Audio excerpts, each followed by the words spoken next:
अस्सलामुअलैकुम। आज हम एलर्जी के टॉपिक पे डिस्कस करेंगे। एलर्जी बहुत टाइप्स की होती है।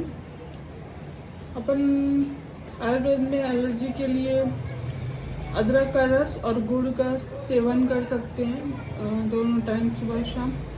तो इससे किसी भी टाइप की एलर्जीज होगी तो उसमें आराम मिलता है। जैसे ठंड के विंटर के सीज़न में कोल्ड कफ एलर्जी होती है तो अपन फेक्सोफेनाडिन, लिवोसिट्राजिन है।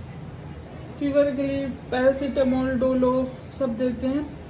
आयुर्वेद में अपन अदरक का रस के साथ गुड़ देने से एलर्जी में आराम मिलता है।